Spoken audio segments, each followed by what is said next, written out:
Bonjour! パリプロムダードチャンネルへようこそ。今日はパリ5区プラスモンジュのフリーマーケットと、やはりパリ5区にオープンしたとても魅力的なレストランにご一緒いたしましょう。どうぞリラックスして最後までお付き合いくださいませ。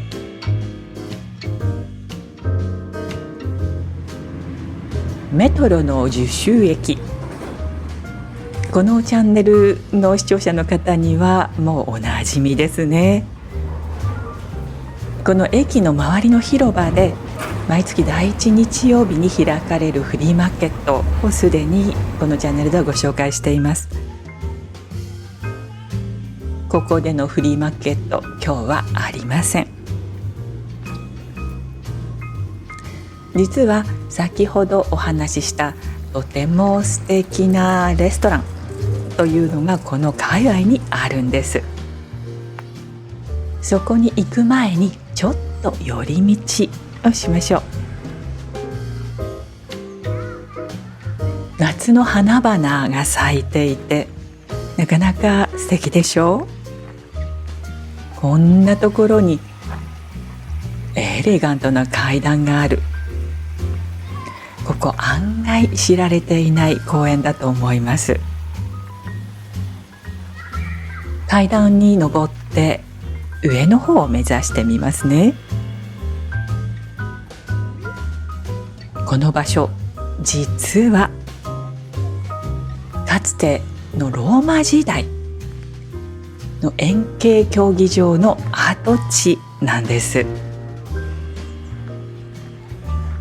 1世紀後半から2世紀にかけて建設されたと言われています。この遺跡は長い間土に埋もれていたんですって。ところが19世紀後半の都市開発中に再発見されたんだそうです。この遺跡を見ると、なるほど、ローマの勢力がここまで及んでいたんだなと実感しませんか？パリの真ん中にぽっかりと口を開けた空き地のようになっていて、子どもたちにとっては今や絶好の遊び場ですよね。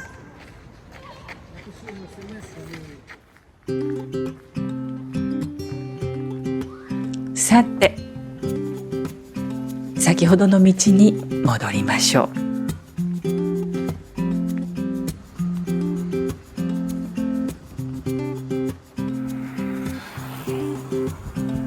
私たちが目指す場所はこの道の突き当たりにあります。Le Jardin de Verre by Loc と書いてありますが、これは実はホテルの名前です。目指すレストランはそのホテルの中にあります。このホテル、2025年2月にオープンしたと言いますから、とても新しいですよね。この中庭の感じがとってもいいですよね。さらにこの建物の中に入ると素敵な空間が広がってるんです。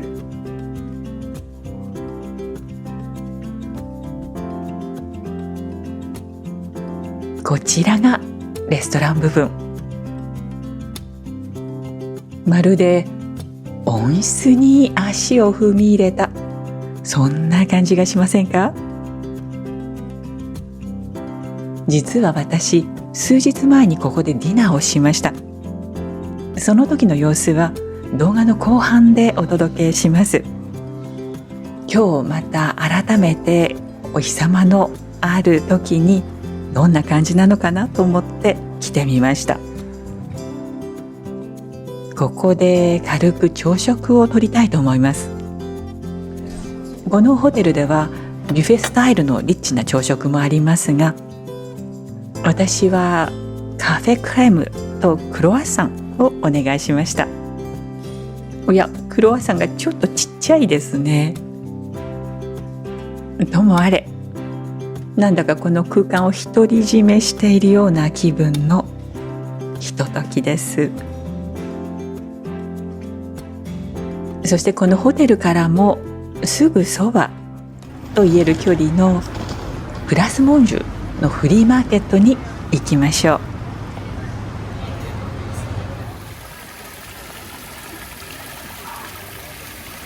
この広場の中央には噴水があって、とってもいい感じです。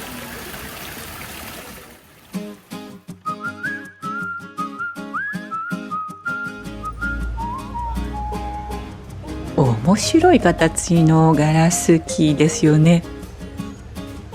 これおそらく南フランスのビオットのものでしょう。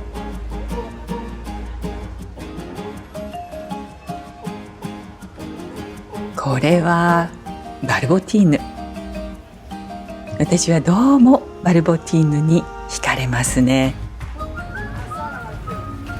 フリーマーケットにはたくさんのスタンドが並んでいますけれども、ディスプレイによってより魅力的に見えるスタンドっていうのが確かにあります。例えばこちらがそうですね。思わず手に取ってみたくなるものを上手に配置してあります。私はこの四角いものが気になりました。お店の方に尋ねてみると、これは洗濯用の糊のようなものと理解できました。パッケージのデザインがとても素敵だと思います。これも洗剤のようです。いずれも中身が入っているようなので、もしかしたらまだ使えたりするんでしょうかね。この小さな箱にはカラーという文字があるので、もしかしたらこれは染め粉かな。卵を入れるためのカゴに入っているのもなかなかおしゃれだと思いませんか？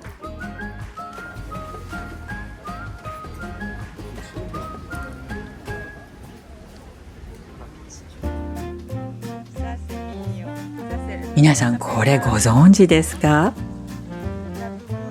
最近とっても流行っているみたいですね。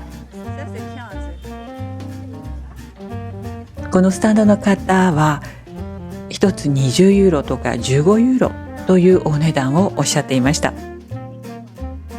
それが安いのか高いのか、私にはちょっと判断がつきかねますね。この靴というかサボ、なんだかとっても可愛らしくって目に留まりました。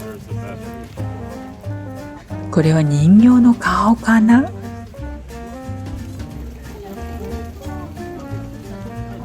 ナプキンの彩りがなかなかシックでセンスがいいですね。そのお隣にはこんなに可愛らしい靴もありました。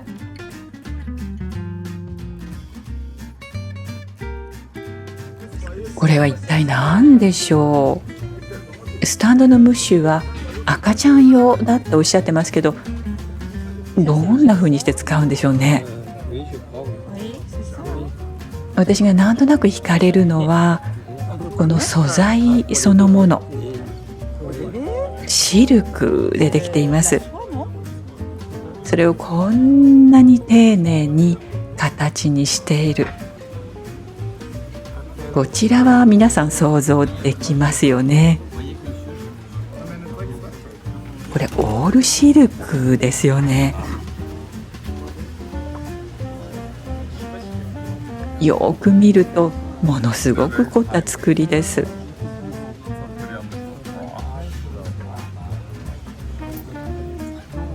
これも美しいと思いませんか？このレースの繊細なこと、布好きの私としては思わず欲しくなってしまう。とはいえ自分で身につけるにはちょっと難しいかなと思ったので、ここで眺めさせていただくだけにしました。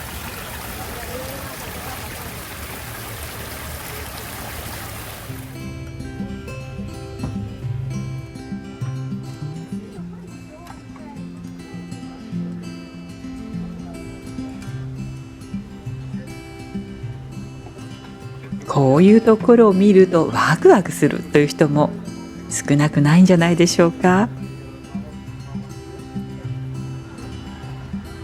このお皿なんか悪くないんじゃないですか。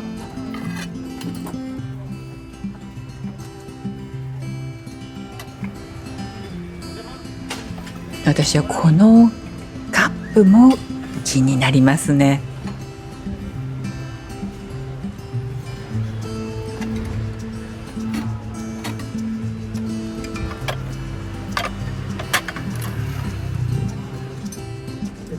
この女性はお気に入りのものに出会えたんですね。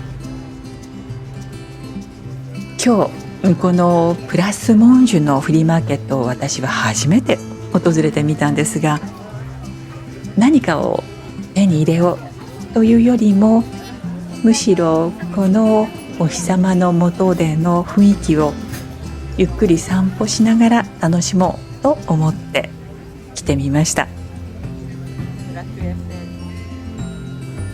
蜂蜜のスタンドもありました。わ、蜂もいますね。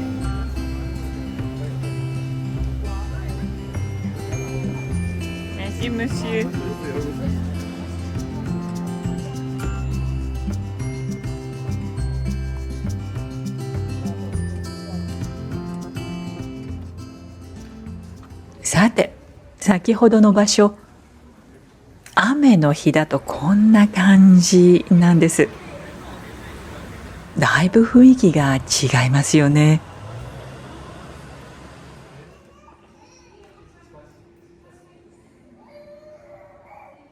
このホテルのエントランスにはポップアップストアがあって、品揃えがなかなか魅力的でした。どのアイテムもとてもカラフルで、何か心が躍るような、そんなものばかりですね。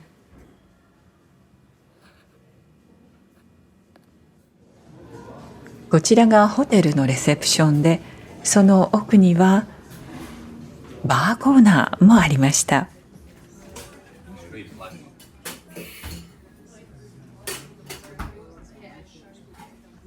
いよいよレストランスペースの方に行きますが、雨でもこのぐらい明るくてとても開放感があると思いませんか。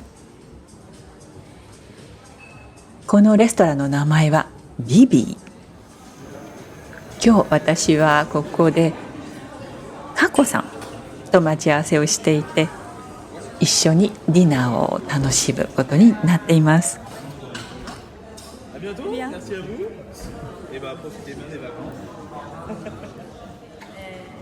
ところでこのホテル、とてもユニークな形ですけれど、16世紀の邸宅建築の部分と昔の工場、しかも配管設備の工場だった部分をつなぎ合わせているんですって。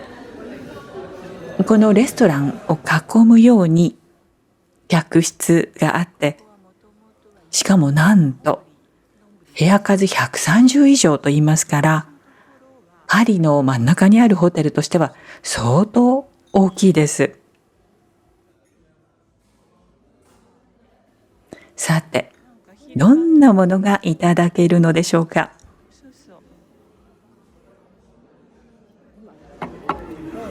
まず前菜。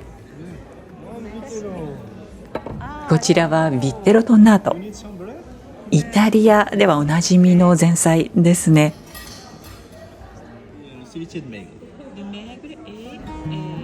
メグルというお魚を素材にしたセビーチェ。日本だとこれに匹敵するものがあるのかどうか、いつも的確な訳が見当たらないなと思っていました。スズキとかタイに近いような白身魚って言っていいんでしょうか。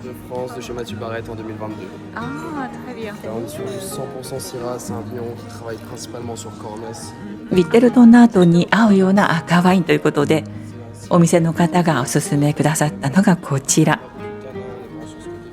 北ローヌ地方で育てられたブドウを使ったワイン。ボトルのラベルがとても可愛らしいですよね。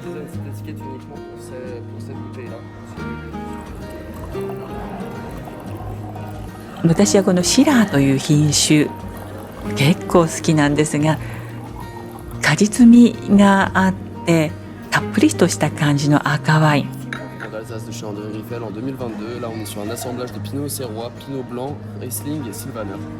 セビチェの方には白ワインとお願いしましたら、こちらを勧めてくださいました。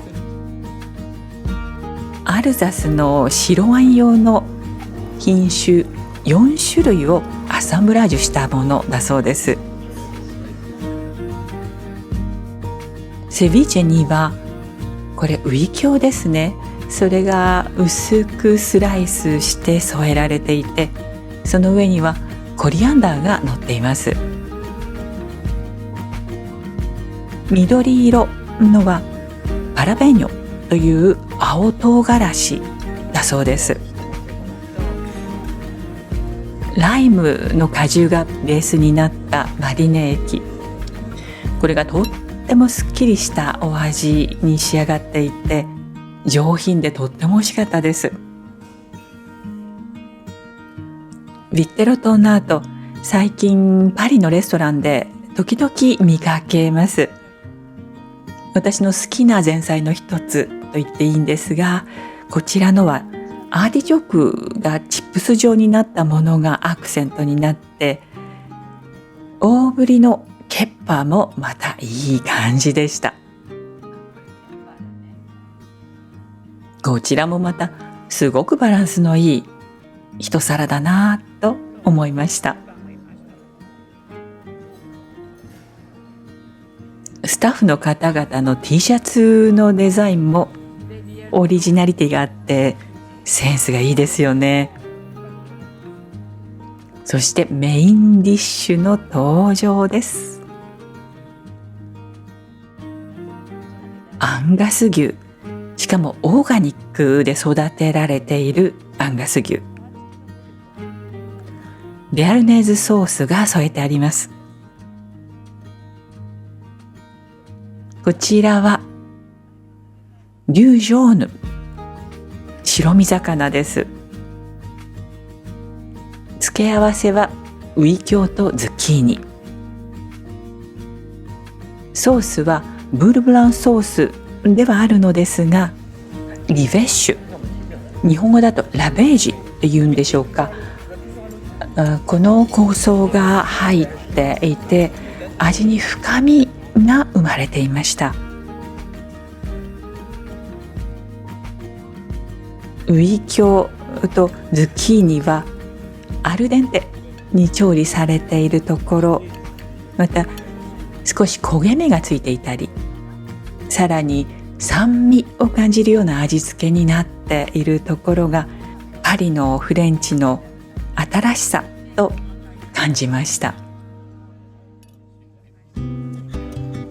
そしてこちらがアンガス牛。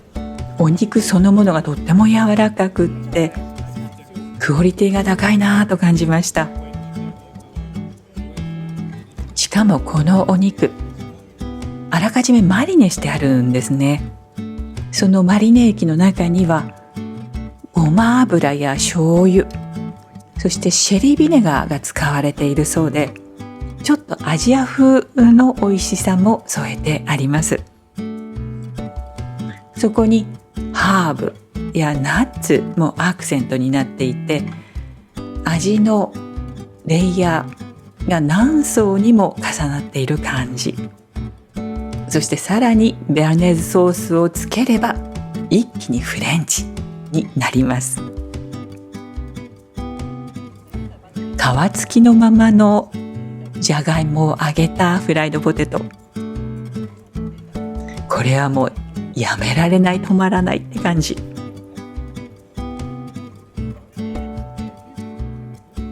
このお肉の量にちょっと驚かれた方はいらっしゃるかもしれません。私たちもこれ全部食べられるかしらと危惧したんですが、心配は無用でした。全く問題なく完食できました。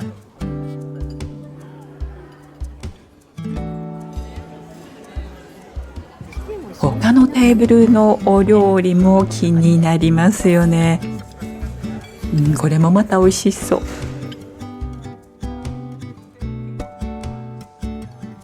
厨房はこんな感じ。若い料理人の方々が生き生きと働いていらっしゃいます。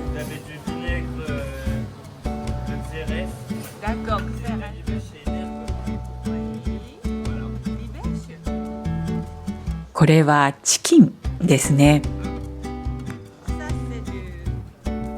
こちらはズッキーニのベーニエ。なかなかのボリュームですね。再びテーブルに戻って、今度はデザートタイムです。さくらんぼ、アプリコット、チョコレート、フランボワーズ。さあ、どれにしましょうね。私たちが選んだのはまずこちら。さくらんぼのデザート。注いでいただいているソースもこれさくらんぼですが、いろいろな仕立てでさくらんぼが楽しめるデザートのようです。こちらはアプリコット。コンポートを少し焦がしたぐらいのアプリコット。そこにタジェットというマリーゴールの一種かな。そのソルベも添えられています。どうです？素晴らしく美しいと思いません？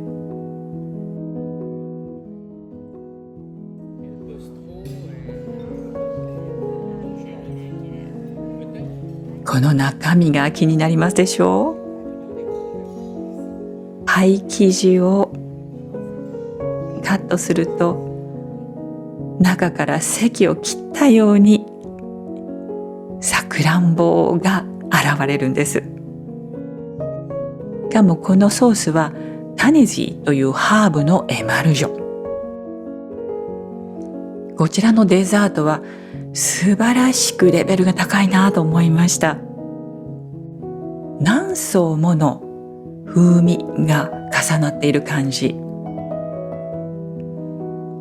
フルーツの甘みが繊細に引き出されていますし、パイ生地やタルト生地などには小麦粉の旨味のようなものもしっかりと感じられるんです。前菜もメインもあんなにリッチなものを食べた後にまたデザート食べるんですかと言われそうな気がしますけれども、皆さんここに来られたらぜひデザートまでたどり着いていただきたいです。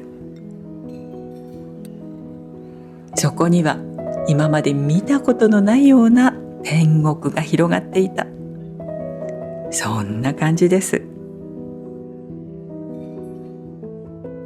エンディングはこのホテルのおしゃれなコーワーキングスペースの映像で締めくくりたいと思います。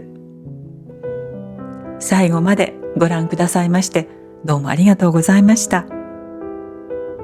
今回の動画はいかがでしたでしょうか？お楽しみいただけましたでしょうか？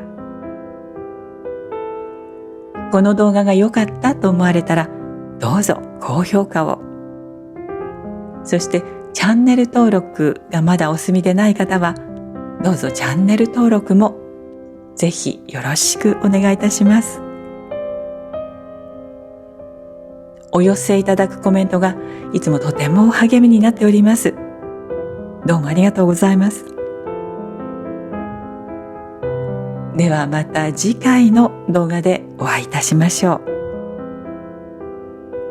アビアント。